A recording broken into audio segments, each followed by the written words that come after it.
발표를 앞둔 민주당 전당대회.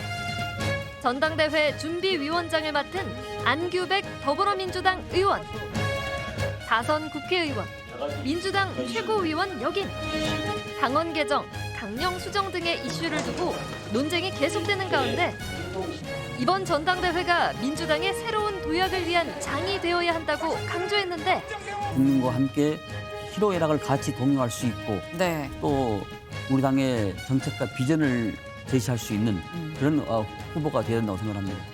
안규백 의원이 생각하는 민주당 전당대회 이후 집중 분석합니다.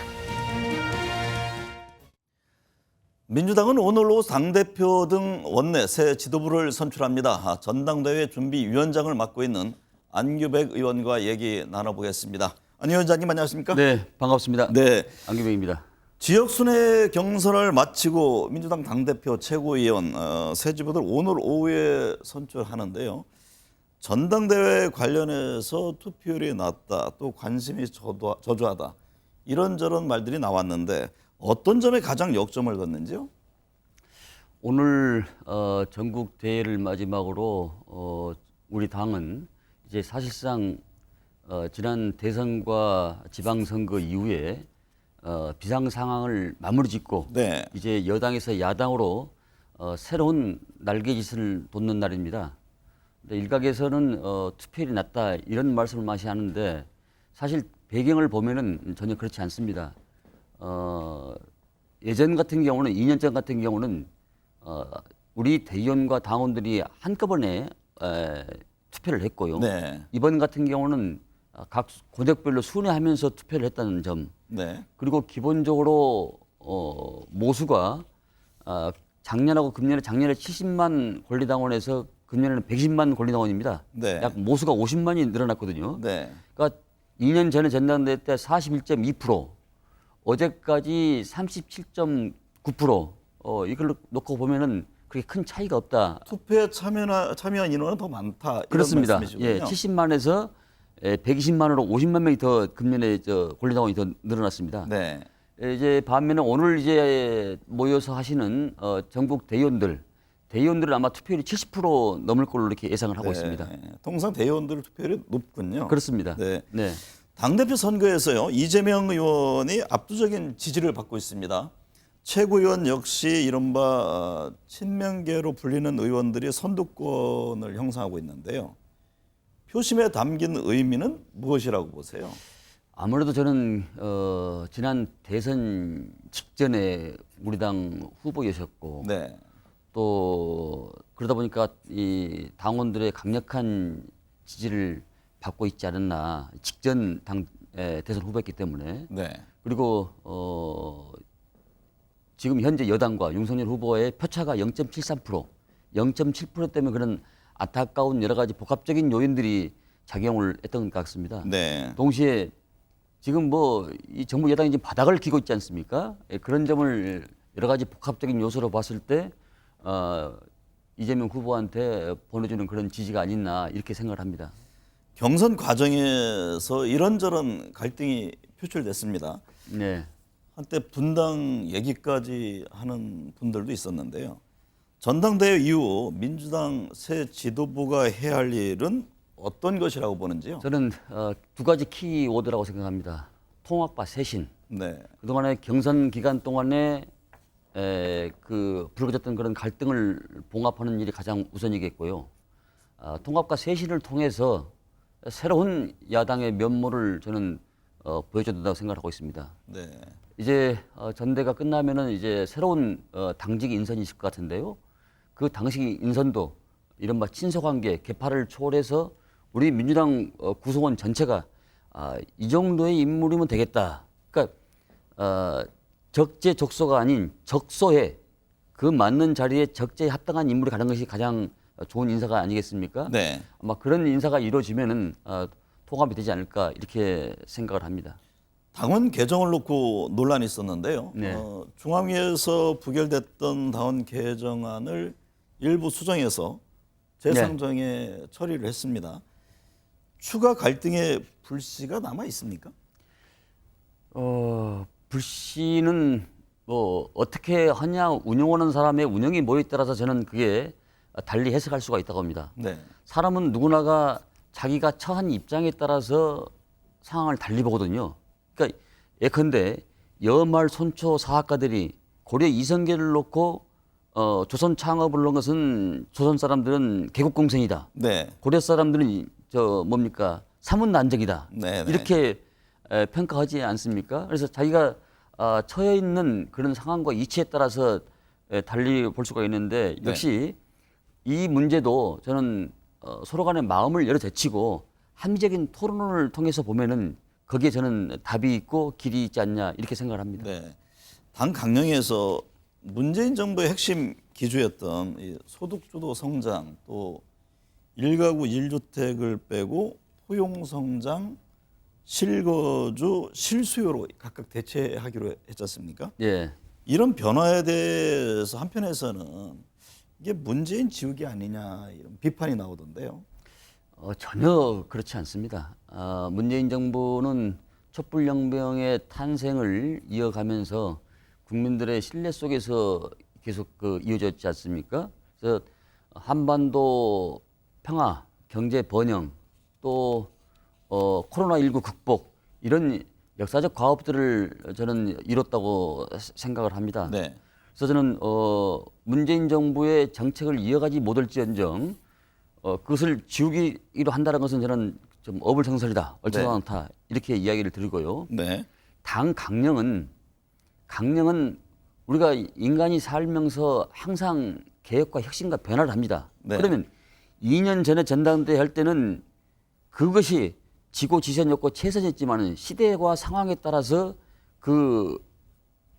현안에 대해서는 변화를 줘야 네. 우리 인간이 계속 발전하고 생존하지 하지 않겠습니까? 네. 불경의 반야신경에 보면 이런 대목이 나옵니다. 바람일다.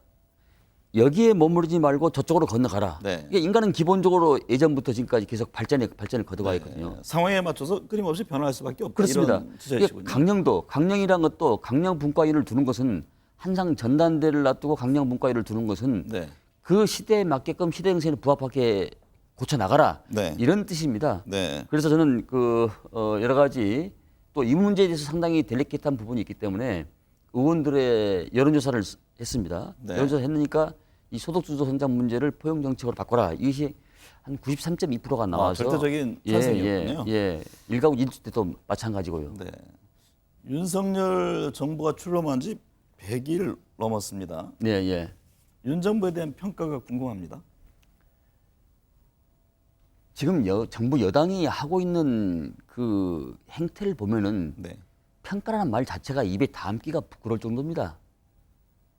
어떻게 정부 여당이 출범한 지 채 100일도 안 돼서 비상대책위원회가 출범이 되고 네. 당이 이렇게 오합지졸되고 국민들의 신뢰가 아닌 상실 속에서 TV를 안 보는 사람들이 많은 이런 형국이란 것은 현재 지금 저희 헌정사회는 드물게 보는 현상이 아니겠습니까? 네. 아직까지도 내각을 다 꾸리지 못한 이런 형태입니다. 우려했던 대로 사회의 다양성 다각화가 중요한데 주요 정부 포스트에 검사가 지금 다 자리를 차지하고 있다 보니까 네. 우리 법무부의 시행령으로 상위법은 입법을 지금 무력화하는 이런 형태를 보고 국민들께서는 그걸 표현은 않지만은 느끼는 이 감정은 어떻겠습니까? 네. 그래서 저는 상당히 좀 위험하다라는 그런 생각을 갖습니다. 말씀하신 내용 중에 이른바 시행령 통치의 문제를 지적했는데요. 예. 관련해서 당기 일각에서 한동훈 법무부 장관의 탄핵 얘기가 나왔는데요. 예. 그 부분에 대해서는 어떤 입장인지요? 지금 시행령이 통치하는 나라다 이렇게 지금 보지 있지 않습니까? 우리가 그 대정부 질문이나 상임위를 대응하다 보면은 한동훈 장관께서 당시에 예전에 과거 정부의 추미애 장관을 이야기할 때는 일개 장관이라고 얘기했다가 네. 본인은 일국의 장관이라고 이렇게 표현을 합니다. 그런 권위적인 그 모습을 보고 우리 국민들이 뭘 볼까, 뭘 배울까? 참 참담한 심정을 금할 수가 없는 것이죠. 그리고 이게 검사로서는 제가 보기에 유능했을지 모르지만은 네. 하나의 법 기술자가 아닌가 그런 평가를 해 봅니다. 네. 저는 아마 이런 형국이 계속 가면은 뭐 이를테면 유승민 전 의원이랄지 오세훈 시장이랄지 이준석 대표가 이런 분들이 앞으로 어떤 액션 플랜을 짜고 나올까 이런 것도 한번 추론을 해봅니다. 그 말 속에는 뭐 새로운 분당, 새로운 당의 신설을 염두에 둔 말씀이세요? 남의 당이기 때문에 그 뭐 제가 이타저타 말씀을 못 드리지만은 정치는 생물처럼 유기적 그 공동체가 움직이는 이런 것이기 때문에 네. 작용과 반작용이 같이 이렇게 일어나지 않겠습니까? 네. 그렇다면은 주요 그 분들의 여러 가지 거친 문제도 우리가 눈여겨 봐야 할 대목이다. 저는 이렇게 생각을 합니다. 민생의 어려움 앞에서요. 협치를 얘기합니다만 실제로 여야는 늘 충돌을 합니다. 우상호 비대위원장이 이런 얘기를 했어요. 협치를 하자면서 윤 대통령은 물론 윤핵관들이 전화조차 하지 않더라. 이런 지적을 했던데 민주당의 새 지도부와 윤석열 대통령과의 만남은 필요하다고 보세요? 만나야지요. 네. 만나야 됩니다. 네. 누구를 위해서요? 국민을 위해서 만나야 됩니다. 예전에 아이젠하워가 6.25 전쟁 때 중공군을 만나서 휴전을 했고 또 레이건이 악의 축, 악의 제국이라는 구소련을 만나서 개혁 개방하기를 이끌었고 네. 닉슨은 모태똥을 만나서 중국을 현대화해서 오늘날 중국이 있지 않습니까? 전쟁 중에도 만나는데 한 나라에 같이 태어나서 동시대에 정치를 하는 사람끼리 네. 안 만난다는 것은 그건 국민을 저는 무시하는 걸 생각합니다. 윤 대통령이 전당대회 이후에 회동을 제안할까요?